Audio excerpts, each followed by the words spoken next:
नमस्कार, आदाब, सत श्री अकाल। तो कैसे हैं सब? आशा करते हैं बेहतर होंगे, बेहतरीन होंगे, स्वस्थ होंगे, मस्त होंगे, तंदुरुस्त होंगे। बिना सर के निर्देशन में आज हम आपको लेके आए हैं प्यारी सी हिंदी। और हिंदी में एक चैप्टर हम लोग पढ़ चुके हैं जिसको आप जानते हैं नाउन। नाउन यानी संज्ञा बच्चा हम लोग पढ़ चुके हैं। अब बात होगी किस पे? इसका नेक्स्ट जो पॉइंट है प्रोनाउन। कौन सा होगा बच्चा? प्रोनाउन होगा। प्रोनाउन बोले तो बच्चा क्या? प्रोनाउन में बेटा आपका होगा सर्वनाम। आइएगा बात करते हैं आज सर्वनाम पे। तो अगर बेटा हम सर्वनाम की बात करें तो आपके जहन में सारे बिंदु यहाँ से क्लियर हो गए होंगे कि सर्वनाम क्या है, सर्वनाम कहते किसे। आइएगा बात करेंगे बच्चा सर्वनाम की। किस पे होगी बच्चा? सर्वनाम की बात करेंगे। तो आप शब्द सर्वनाम यानी प्रोनाउन के बारे में भली भांति जानते हैं। अगर हम सर्वनाम की बात करें और एक आपसे प्रश्न कर दें कि बेटा बताओ सर्वनाम किन शब्दों से मिलकर बना है, तो आपका जवाब होगा सर्व प्लस नाम से। किससे मिलकर बना है? तो आपका जवाब क्या होगा बेटा? सर्व प्लस नाम होगा।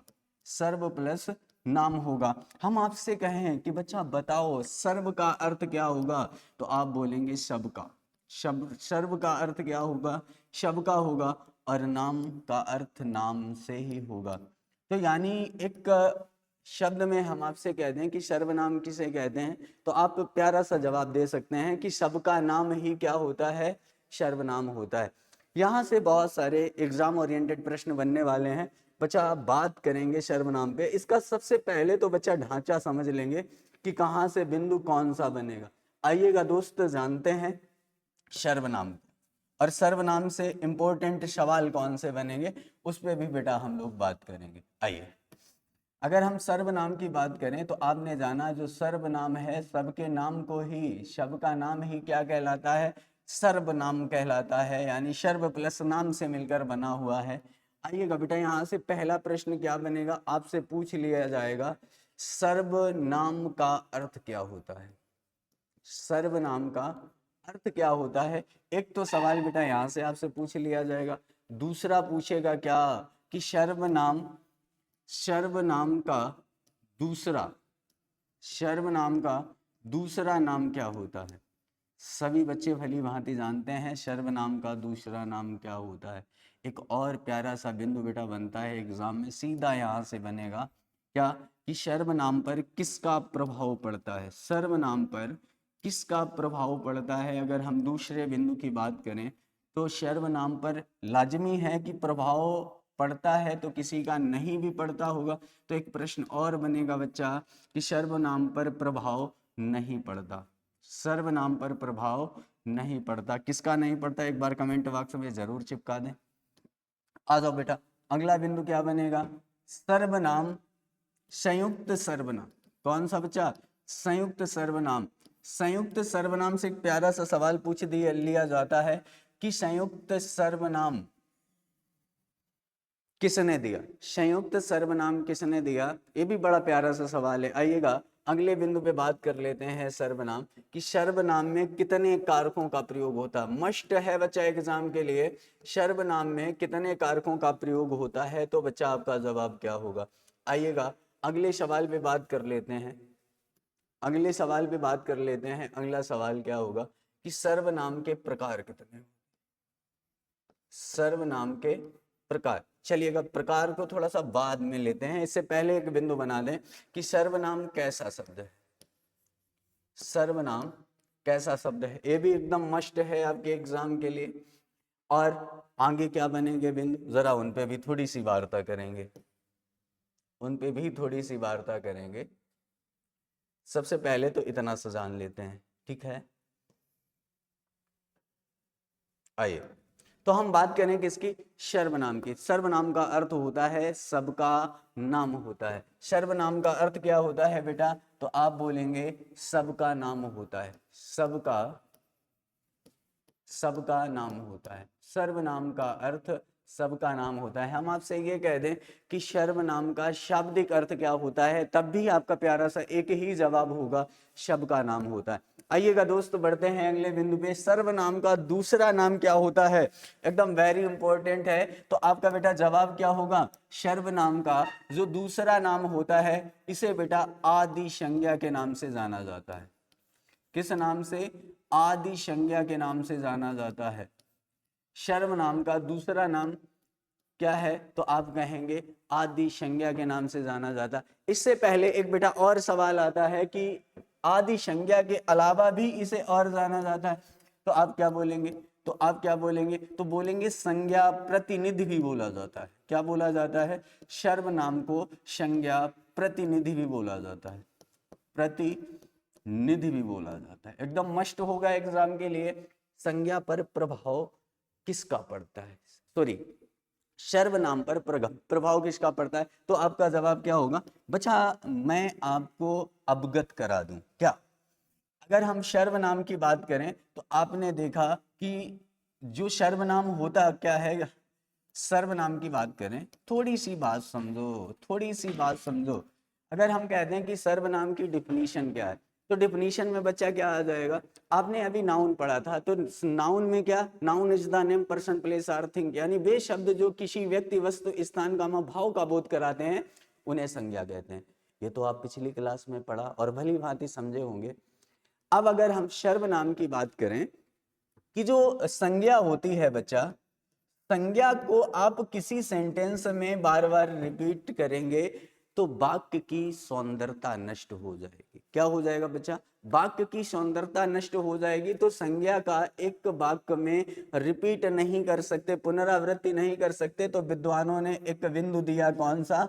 सर्वनाम दिया। यानी सर्वनाम का कार्य क्या है? सर्वनाम का कार्य क्या है? अगर हम कार्य की बात करें तो उसे भी यहाँ पे मेंशन कर लिया जाए, मेंशन कर ले बिंदु को। क्या? सर्वनाम का कार्य। सर्वनाम का कार्य क्या है? सर्वनाम का कार्य क्या है? तो आपका जवाब क्या होगा कि ये संज्ञा के स्थान पर प्रयुक्त होता है। ये संज्ञा के स्थान पर प्रयुक्त होता है, यानी डेफिनेशन में भी पढ़ा होगा, वे शब्द जो संज्ञा के स्थान पर प्रयोग किए जाते हैं उन्हें सर्वनाम कहते हैं। अब हम प्रभाव की बात करें, जैसे बेटा मैंने एक शब्द लिखा हुआ है, आप सब भली भांति जानते हैं वह क्या है? ये सर्वनाम है। सर्वनाम की संख्या कितनी होती? 11 होती। उसका मैंने एक बिंदु उठा लिया हुआ है। अगर हम कहें इस पे किसका प्रभाव पड़ता है, तो आप बोलेंगे प्रभाव विकारी शब्द पे लिंग, वचन और कारक। लिंग, वचन और कारक, इन तीनों में से किसी एक का प्रभाव पड़ सकता है, एक से अधिक का पड़ सकता है, तीनों का भी पड़ सकता है। अगर बेटा हम बात करें वह कैसा है, वह पुल्लिंग है या स्त्रीलिंग है, अगर हम वह की बात करें और इसका लिंग परिवर्तन करें। मैंने एक सेंटेंस लिखा, बच्चा ध्यान दीजिएगा, थोड़ा गौर फरमाइएगा। मैंने कहा वह जाता है, वह जाता है। अब भाई साहब आपने जो वर्ब देखी, जो क्रिया देखी, उसके अकॉर्डिंग आपने वह को जज किया, उसके अकॉर्डिंग आपने वह को समझा कि ये क्या होगा? पुल्लिंग होगा। अगर मैंने यहीं पे एक सेंटेंस लिख दिया वह जाती है, वह जाती है, तो आपने क्रिया देखा जाती है और उसके साथ सर्वनाम वह आया। हम आपसे पूछें क्या सर्वनाम में लिंग से परिवर्तन होता है, लिंग का प्रभाव पड़ता है? तो आप कहेंगे नहीं सर, वो स्त्रीलिंग के लिए भी वह प्रयोग हुआ है और पुल्लिंग के लिए भी प्रयोग हुआ है, इसमें कोई परिवर्तन नहीं आया। बोलो हाँ या ना? इसमें कोई परिवर्तन नहीं आया। तो आप क्या कहेंगे कि सर्वनाम पर लिंग का प्रभाव नहीं पड़ता है। अब हम वचन की बात करें तो एक वचन होता है, बहुवचन होता है। हिंदी में दो वचन होते, एक वचन और बहुवचन। अगर हम वह की बात करें, वह को अगर बहुवचन में बदलेंगे तो क्या हो जाएगा? वे हो जाएगा। वह का क्या हो जाएगा? तो आप बोलेंगे वे हो जाएगा। तो हम आपसे पूछें क्या वचन का प्रभाव पड़ा? तो आप बोलेंगे जी सर बिल्कुल पड़ा, यानी सर्वनाम पर वचन का प्रभाव पड़ता है। इसके बाद अगर हम कारक की बात करें तो आपने पढ़ा है कारक कितने होते हैं, कारक कितने होते हैं? तो आप बोलेंगे सर 8 होते हैं, कर्ता से लेकर कहां तक? संबोधन तक, कर्ता से लेकर संबोधन तक। बोलो हाँ या ना? अब हम कहें वह है, इसमें अगर हम कर्ता कारक का प्रयोग करें तो आप बोलोगे सर कि वह का कर्ता कारक में उन्होंने हो जाएगा। क्या हो जाएगा? ने आ गया। क्या कारक का प्रभाव पड़ा? तो आप बोलेंगे जी सर प्रभाव पड़ता है। तो सवाल क्या बनेगा कि सर्वनाम पर किसका प्रभाव पड़ता है? तो आप बोलेंगे वचन और कारक का। किसका प्रभाव पड़ता है बच्चा? तो आप क्या बोलेंगे? वचन का पड़ता है। वचन का पड़ता है और किसका पड़ता है, कारक का पड़ता है। अब यहाँ पे एक बिंदु पूछ लिया गया कि किसका प्रभाव नहीं पड़ता, तो आपने देखा लिंग का प्रभाव किस पे नहीं पड़ता, लिंग का प्रभाव किस पे नहीं पड़ता, तो आपका जवाब क्या होगा, सर्वनाम पर लिंग का प्रभाव नहीं पड़ता। बोलो यहाँ तक बात क्लियर है? अगर यहाँ तक बात क्लियर है तो कमेंट बॉक्स में भाई जरूर चिपका दें। आइएगा, सर्वनाम का कार्य क्या है, तो आपका सीधा सा जवाब होगा कि भैया जो सर्वनाम होता है इनका प्रयोग संज्ञा के स्थान पे किया जाता है। संज्ञा के स्थान पर प्रयोग, संज्ञा के स्थान पर बेटा क्या होगा, प्रयोग होगा। बोलो बात यहाँ तक क्लियर है? अब डिफिनीशन पढ़े या ना पढ़े कोई फर्क नहीं पड़ता है। आप ये कह सकते हो वे शब्द जो संज्ञा के स्थान पर प्रयुक्त किए जाते हैं उन्हें क्या कहा जाता है, उन्हें सर्वनाम कहा जाता है। मैंने एक सेंटेंस लिखा, राम जाता है और राम खाता है। अब बेटा थोड़ा सा ध्यान दीजिएगा, थोड़ा गौर फरमाइएगा। यहाँ पे राम क्या है, सब्जेक्ट है, कर्ता है, और इसको दूसरी भाषा में इसे राम को संज्ञा भी कह सकते हैं, ठीक है ना। फिर दूसरे सेंटेंस में भी राम की क्या कर दी गई है, पुनरावृत्ति कर दी गई है, राम जाता है और राम खाना खाता है। तो थोड़ा सा वाक्य बच्चा आपने पढ़ा और देखा क्या अशोभनीय नहीं लग रहा है, इसकी सौंदर्यता नष्ट नहीं होगी। अगर बेटा यहाँ पे हम राम को हटा दें, राम को हटा दें और क्या कह दें कि वह खाता है, क्या वाक्य में कोई अशुद्धि प्राप्त हुई? राम जाता है और वह खाना खाता है। अच्छा, ये जो आपने वह का प्रयोग किया बेटा, आपने वह का प्रयोग किया और वह के स्थान पे मैंने पहले क्या कहा था, राम कहा था। इसमें बात किसकी की जा रही है, राम जाता है और वह कौन, राम खाता है। तो ये यहाँ पर बेटा जो वह का प्रयोग हुआ है किसके स्थान पर, तो आप बोलेंगे संज्ञा के स्थान पर प्रयोग हुआ है, किसका, सर्वनाम का। तो सीधा सा जवाब हो जाएगा कि वे शब्द जो संज्ञा के स्थान पर प्रयुक्त किए जाते हैं उन्हें सर्वनाम कहते हैं। आइएगा दोस्त, कहानी को आगे बढ़ाते हैं। अगर हम संयुक्त सर्वनाम की बात करें, किसकी बात करें, संयुक्त सर्वनाम की बात करें, तो एक आपने विद्वान को भली भांति पढ़ा होगा जिनका नाम है बेटा दीमसीत्स। दीमसीत्स, ये जो दीमसीत्स महोदय जी थे, इन्होंने संयुक्त सर्वनाम का प्रयोग किया। कैसे, संयुक्त सर्वनाम यानी एक से अधिक सर्वनाम शब्द, एक से अधिक सर्वनाम शब्द एक साथ आते हैं, उन्हें क्या कहा जाता है, संयुक्त सर्वनाम कहा जाता है।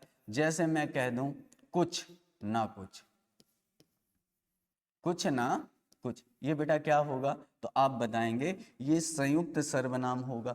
क्या होगा बालक, तो आप बोलेंगे ये संयुक्त सर्वनाम होगा। हम कहते हैं ये दिया किसने, तो आप बोलेंगे विद्वान हुए कौन, दीमसीत्स। जैसे मैंने एक दूसरा बिंदु ले लिया, मैंने दूसरा बिंदु बच्चा ले लिया और कह दिया कोई ना कोई, कोई ना कोई। बताओ बालक, कोई ना कोई यानी कोई अनिश्चयवाचक सर्वनाम है, लेकिन इसकी पुनरावृत्ति हुई है, एक साथ प्रयुक्त किया गया। अब ये बेटा हो क्या गया, तो आप बोलेंगे ये सर संयुक्त हो गया। क्या हो गया, संयुक्त हो गया। ये दिया किसने, तो आपका जवाब क्या होगा, दीमसीत्स ने। आइएगा, मैं आशा करता हूं यहां तक बात आप भली भांति समझ पाए होंगे। अगला बिंदु क्या है कि सर्वनाम में कितने कारकों का प्रयोग होता है, तो लगभग बच्चे 8 ही यहाँ पे दिमाग लगा रहे होंगे कि 8 कारकों का प्रयोग होता है। तो ध्यान रखिएगा बच्चा, सर्वनाम में सिर्फ 7 कारकों का प्रयोग होता है। कितने कारकों का प्रयोग होता है, तो आपका जवाब होगा सर्वनाम में सिर्फ 7 कारकों का प्रयोग होता है। अब आपके जहन में एक तेजी से सवाल उमड़ रहा होगा, और सवाल क्या होगा कि सर इसमें जिस कारक 8 होते हैं 7 का प्रयोग होता है, किस का प्रयोग सर्वनाम में नहीं होता है, तो आपका जवाब क्या होगा, संबोधन कारक। कौन सा होगा बेटा, तो आप बोलेंगे संबोधन कारक। अगर हम संबोधन कारक की बात करें तो संबोधन कारक का परसर्ग क्या होता है, और परसर्ग बोले तो आप कहेंगे कारक चिन्ह क्या होता है। इसका मतलब संबोधन कारक में जो कारक चिन्ह आते हैं वो होते हैं बेटा हे, अरे, हे अरे और ओ, हे अरे ओ। और भी बालक यहाँ पे शब्द आते हैं, मैं सिर्फ 3 बिंदुओं से ही समझाते हैं, जिसमें ओजी, लोजी, सुनोजी इत्यादि शब्दों का संबोधन कारक में प्रयोग किया जाता है। अब हम कहते हैं कि जो सर्वनाम शब्द होते हैं, जैसे मैंने लिखा वह, क्या लिखा, वह लिखा, और मैंने इसको तब्दील किया कर्ता कारक में, तो आप बोलेंगे वह का उन्होंने हो जाएगा। वह का क्या हो जाएगा बच्चा? आपका जवाब होगा उन्होंने हो जाएगा। उन्होंने कर्ता कारक का प्रयोग कर दिया बालक, बोलो हाँ या ना। एक दो से मैं समझाता हूँ, फिर आप खुद ही समझ पाएंगे। मैंने यहाँ पे कर्म कारक का प्रयोग किया, तो आप वह का उनको बोल दोगे। क्या बोल दोगे? उनको बोल दोगे। बोलो हाँ या ना। यहाँ पे अगर मैंने करण कारक का प्रयोग किया, तो आप बोल दोगे उनसे। क्या बोल दोगे? उनसे। क्या आ गया बेटा? से आ गया। यहाँ पर ने आ गया। मैंने अभी उनको बात की थी, उनको, यानी को किस में आता है? कर्म कारक में आता है। ठीक है, अगर यहीं पे बात हम आगे बढ़ा दें बच्चा और कह दें कि संबोधन कारक हे अरे ओ होता है, क्या आप कभी भी कहीं पर भी आपने हे वह लिखा हुआ देखा? बोलो हाँ या ना। अरे वह लिखा हुआ देखा? बोलो हाँ या ना। हम कह दें ओह और वह लिखा हुआ देखा, यानी जो 8वां कारक संबोधन कारक होता है, यानी संबोधन के लिए होता है, उसका प्रयोग किसमें नहीं मिलता है? तो आप बोलेंगे सर्वनाम में 8वें कारक संबोधन कारक का प्रयोग नहीं किया जाता। आइएगा बेटा अगले बिंदु पे बात करते हैं, सर्वनाम कैसा है। अगर हम बात करें, एक बिंदु आपने पढ़ा होगा रूपांतर के आधार पर। रूपांतर का दूसरा नाम परिवर्तन होता है, और इसके अलावा अगर कहें तो रूप के आधार पर भी होता है। रूप के आधार पर बेटा आपने 2 बिंदु पढ़े थे। कितने पढ़े थे? रूप के आधार पर अगर हम कहें, या परिवर्तन के आधार पर, परिवर्तन, या परिवर्तन को विकार के आधार पर, विकार के आधार पर आपने 2 बिंदु पढ़े थे। कौन कौन से? विकारी, विकारी और अविकारी, अविकारी। अब आप इन बिंदुओं को भली भांति जानते हैं। विकारी को व्यय कहा जाता है। कहते किसे हैं? विकारी कहते किसे हैं? तो आपका प्यारा सा जवाब होगा, जिस शब्द में लिंग, वचन और कारक के प्रयोग से, किससे? लिंग, वचन, लिंग, वचन और बेटा क्या? कारक के प्रयोग से अगर परिवर्तन हो जाता है, अगर परिवर्तन हो जाता है तो बेटा क्या होगा? विकारी होगा। अगर इनके प्रयोग से परिवर्तन नहीं होता है तो अविकारी हो जाएगा। बेटा मेरा यहाँ तक आपको ले जाने का कोई उद्देश्य नहीं था, मुझे सिर्फ आपको ये बताना था विकारी के अंग कितने होते हैं, विकारी के अंग कितने होते हैं। तो आप क्या बोलेंगे? विकारी के जो अंग होते हैं वो बेटा, विकारी के जो अंग होते हैं वो होते हैं 3, लिंग, वचन और कारक। लिंग, वचन और कारक। अगर हम विकारी के तत्व की बात करें तो आपका जवाब क्या होगा? 4 होते हैं, संज्ञा, संज्ञा, सर्वनाम, क्रिया और विशेषण। और क्या होगा बच्चा? विशेषण होगा। बोलो बात यहाँ तक क्लियर है? बोलो बात यहाँ तक क्लियर है? यानी विकारी के अंतर्गत कितने बिंदु आते हैं? तो आप बोलेंगे 4 आते हैं, संज्ञा, सर्वनाम, क्रिया और विशेषण। आइएगा पुनः लौटते हैं हम अपने बिंदु पे, और अगला बिंदु क्या है बच्चा? कि जो सर्वनाम है ये कैसा है? सर्वनाम कैसा है? तो आपने देखा कि सर्वनाम विकारी के अंतर्गत आता है। किसके अंतर्गत आता है? विकारी के अंतर्गत आता है। तो आप बड़ा प्यार और धूमधाम से जवाब देंगे कि सर्वनाम विकारी शब्द है। बोलो बात यहाँ तक क्लियर है? बोलो बात यहाँ तक क्लियर है? आइएगा बच्चा, इसके बाद हम लोग अगले बिंदु पे बात करेंगे, और अगला बिंदु क्या होगा जरा ध्यान दीजिएगा। अभी वहां पे मैंने 2 बिंदु छुड़वा दिए। कौन से? कि जो सर्वनाम है, सर्वनाम के प्रकार, सर्वनाम के बेटा प्रकार। और इसके बाद दूसरा बिंदु जो आपका था वो क्या था? दूसरा बिंदु था आपका बच्चा, वो आप बोलेंगे सर्वनाम की संख्या।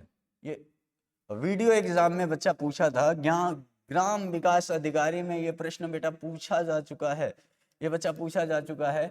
कि सर्वनाम की संख्या कितनी है, सर्वनाम की संख्या कितनी है। तो कई बच्चों ने इसका जवाब 5 दिया था, जो कि सरासर गलत था।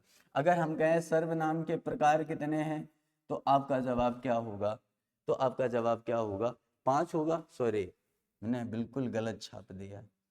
सर्वनाम की संख्या कितनी है, तो आपका जवाब क्या होगा, प्रकार 6 है और संख्या कितनी है, 11 है। संख्या कितनी है, 11 है। आइएगा दोस्त, बात कर लेते हैं कौन कौन से होते हैं। तो आप बोलेंगे कि जो सर पहला होता है वो पुरुषवाचक होता है। पहला कौन सा होता है, पुरुषवाचक सर्वनाम होता है। अगर हम दूसरे की बात करें तो दूसरा आप बताओगे निजवाचक होता है। कौन सा होता है बच्चा, निजवाचक होता है। अगले की बात करें तो आप बोलोगे निश्चयवाचक सर्व होता है, निश्चयवाचक सर्वनाम। अगले की अगर हम बात करें तो बेटा कौन सा हो जाएगा, आप बोलोगे सर अनिश्चयवाचक होगा। कौन सा होगा, अनिश्चयवाचक। अगले की बच्चा अगर हम बात कर लें, अगले की बात कर लें तो आप बोलोगे सर संबंधवाचक होता है। कौन सा होता है, संबंधवाचक होता है।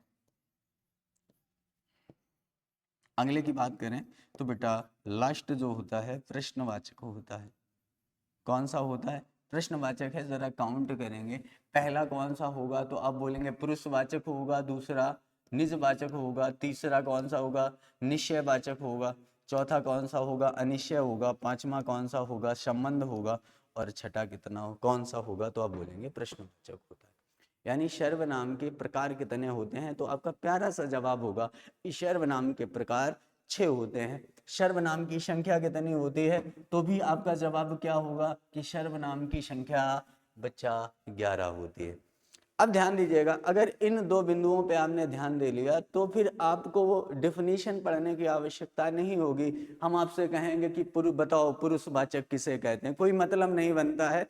यहाँ से आपके जो DSSB court exam, PRT, TGT, PGT level में जो सवाल पूछे जाते हैं, सीधा सा प्रश्न बना देता है कि मैं बाजार जाता हूँ। एकदम बहुआ सा सवाल है, एक सही से घूर देंगे आप, एक आंसर मिल जाएगा। कोई भी दम नहीं है सवालों में, बस थोड़ा सा गौर यहाँ पे करिएगा। अगर हम कहें, मैं क्रम से लिखे देता हूं, अगर मैं कहूं पुरुषवाचक, तो पुरुषवाचक में बेटा 2 ही शब्द आते हैं, कौन से, मैं कामा तू। अगर हम बात करें पुरुषवाचक की तो मैं कामा तू, और निजवाचक की बात करें तो इसमें बेटा एक शब्द आता है, कौन सा, निजवाचक में आप। निजवाचक में कौन सा आता है, आप आता है। अगर हम निश्चयवाचक की बात करें तो इसमें बच्चा एक बिंदु आता है, यह कामा वह, यह कामा वह। अनिश्चयवाचक की बात करें तो एक बिंदु आ जाएगा इसमें बच्चा, कौन सा, कुछ कामा कोई, कुछ कामा कोई। अगले बिंदु की बात करें, अगर हम संबंधवाचक की बात करें तो संबंधवाचक में बेटा कौन सा आ जाएगा, संबंधवाचक में जो कामा सो। प्रश्नवाचक की बात करें तो प्रश्नवाचक में एक बड़ा प्यारा सा बिंदु आएगा, क्या कामा कौन। एक बार गौर करिएगा, मैंने यहाँ पे सर्वनाम की संख्या बताई, यानी सर्वनाम शब्दों की संख्या कितनी होती है, 11 होती है। और 11 कौन कौन सी होती, मैं कामा तू, आप यह वह, कुछ कोई, जो सो, क्या कौन। काउंट करेंगे, 2 1 3 2 5 2 7 2 9 2 11 होती है। तो सर्वनाम की संख्या 11 होती है। और सर्वनाम के प्रकार कितने होते हैं, तो आप बोलेंगे 6 होते। मैंने आपके समक्ष सीधा सीधा लिख दिया है बच्चा, सीधा सीधा लिख दिया है, आपको घबराने की कोई आवश्यकता नहीं। मैं कहूं पुरुषवाचक में कौन से शब्द आते हैं, तो आप बोलेंगे मैं कामा तू। मैं कह दूं कि निजवाचक में कौन सा आता है, तो आप बोलेंगे आप आता है। निश्चयवाचक में यह कामा वह आता है। अनिश्चयवाचक में कुछ कामा कोई आता है। संबंधवाचक में जो कामा सो आता है। और प्रश्नवाचक में क्या कामा कौन आता है। बोलो बात यहां तक क्लियर है, बोलो बात यहां तक क्लियर है। मैं आपसे कह दूं कि तुम कल दिल्ली जाओगे, अब अंडरलाइन आपको मिलेगी तुम। अब तुम में पूछ लिया जाएगा कि तुम में कौन सा सर्वनाम है, तो आपका जवाब क्या होगा, मैं कामा तू किस में आता है, पुरुषवाचक, सीधा सा जवाब कर देंगे, कोई झंझट की बात नहीं है। मैं आपसे यह कह दूं कि यह गाय है, यह गाय है, आपने देखा कि यह किसके अंतर्गत आता है, तो आपने बोला निश्चयवाचक के अंतर्गत आता। वह बैल है किसमें आता है, निश्चयवाचक में आता, सीधा सा जवाब हो जाएगा। डिफिनीशन पढ़ने की कोई जरूरत नहीं है, लेकिन फिर भी मैं डिटेल में कराऊंगा, इसमें बहुत सारी बातें अभी छुपी हुई है जिन पे बात होगी। अनिश्चय की बात करें, कुछ कामा कोई, यानी अनिश्चयवाचक कहते किसे हैं, अनिश्चयवाचक कहते किसे हैं, मैं शॉर्ट वे में आपको बताता हूं। यहाँ पे डिफिनीशन में आपसे कह दिया जाएगा कि वे सर्वनाम शब्द जिनसे निश्चितता का पता नहीं चलता। मैं एक शब्द कह दूं कि कोई दरवाजे पर आया है, क्या आपको पता है कौन आया है, कोई दरवाजे पर आया है, आपको पता है, नहीं पता है कि कौन आया है, तो वो क्या निश्चित है क्या, तो आप बोलेंगे सर नहीं, ये निश्चित नहीं है, जानकारी नहीं उसके बारे में कौन आया है। तो कोई की बात करें तो अनिश्चयवाचक हो जाएगा। हम कहते हैं कि कुछ छत से गिरा, क्या गिरा, पता है, नहीं पता है, अनिश्चितता है, क्या हो जाएगा आपका, अनिश्चयवाचक हो जाएगा। तो आपको शब्द याद रखना है, कुछ कामा कोई अनिश्चय के अंतर्गत आता। अब हम संबंधवाचक की बात करें तो संबंधवाचक में बेटा क्या होता है, संबंधवाचक में बच्चा ये होता है, एक वाक्य को दूसरे वाक्य से संबंध स्थापित किया जाता है, वहां पर संबंधवाचक सर्वनाम होता है। मैं एक सेंटेंस बता दूं, आपको परेशान नहीं होना है। जैसे मैं कह दूं कि जो सोबत है सो खोबत है, जो जागत है सो पावत है। अब आपको इस सेंटेंस में पूछ दिया जाएगा कि कौन सा सर्वनाम होगा, जो सोबत है सो खोबत है, जो जागत है सो पावत। जो सो आया बेटा क्या हो जाएगा, जो बोले सो निहाल, कौन सा हो जाएगा, सर्वनाम हो जाएगा, कौन सा, संबंधवाचक हो जाएगा। मैं आपसे कह दूं क्या आप बाजार जाएंगे, अंडरलाइन क्या, आप कहोगे कि सर कौन सा होगा, तो आप बोलेंगे प्रश्नवाचक सर्वनाम होगा। आइएगा इन बिंदुओं को एक बार रिकॉल कर लेते हैं।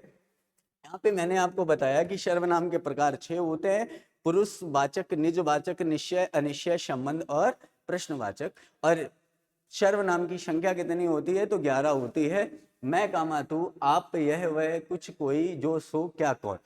आपको मैंने सीधा डायरेक्टली लिख दिया है किस सर्वनाम में कौन से शब्द आते हैं। अब बहुत से बच्चों के दिमाग में एक बहुत बड़ा सवाल चल रहा होगा कि सर इन्हें भीड़ में पहचानेंगे कैसे, है ना।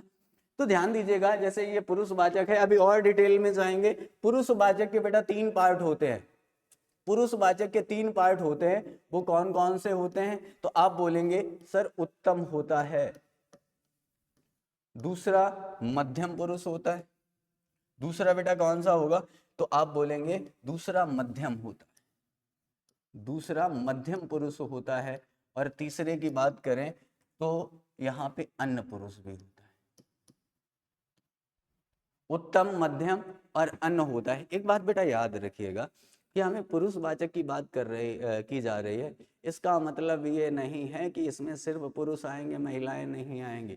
ये बात ध्यान रखिएगा, इसमें सिर्फ प्राणी की बात की जा रही है। किसकी बात की जा रही है, तो ये भाई साहब दिमाग से निकाल दीजिएगा कि पुरुष तो पुरुष आएंगे, नहीं, इसमें पुरुष का तात्पर्य है प्राणी से, तो महिलाएं और पुरुष दोनों के लिए ये प्रयुक्त होगा। क्लियर है क्या। अब आपने पढ़ा होगा उत्तम। अच्छा एक बात मैं सीधी सी बताता हूं कि जैसे मैं हूं, कौन, मैं, तो क्या मैं अपने आप को बुरा बताऊंगा आपको, हमेशा मैं श्रेष्ठ हूं, मैं उत्तम, मैं उत्तम, तू मध्यम। दूसरे व्यक्ति की हमेशा आप बुराई करते हो कि तू श्रेष्ठ नहीं हो। मैं उत्तम, तू मध्यम और बचे अन। आइए तो इसमें बेटा क्या हो जाएगा कि जो उत्तम पुरुष है इसमें क्या आता है, मैं आता है, हम आता है। बोलो हाँ या ना, बोलो हाँ या ना। और तू किस में आएगा, तू किस में आएगा, हम अपने से नीचे ही दिखाएंगे ना, तू मध्यम में आएगा कि तू कैसा है, मध्यम है। और तू का भैया, तू एक वचन है, इसका बहुवचन तुम होता है, क्या होता है, तुम होता है। अब बचे हुए सब क्या होंगे, तो आप बोलेंगे सर अन्न होंगे। जितने भी खुराफाती व्यक्ति हैं सब अन्न होंगे, यानी यहाँ पर ये कामा वे आ जाता है। बोलो बात यहाँ तक क्लियर है। और भी सारी बातें हैं जिनको हम लोग नेक्स्ट क्लास में बात करेंगे और पीपीटी के साथ, क्योंकि बहुत सारी समस्या आपको आ रही होगी राइटिंग को समझने में। तो ये फिलहाल में जो बेसिक फॉर्मेशन थी, इसकी इंफॉर्मेशन थी, वो आपको बता दी, जो इसका ढांचा था वो मैंने आपको बता दिया। बाकी हम लोग नेक्स्ट क्लास में करेंगे। और एक बार इसे पढ़िए और कमेंट बॉक्स में जो भी त्रुटियां आपको नजर आए कि इसमें ये सुधार करना चाहिए, अपनी राय को जरूर साझा करें। आज लेते हैं आपसे विदा, मिलते हैं नेक्स्ट क्लास में, तब तक के लिए सभी को जय हिंद, वंदे मातरम।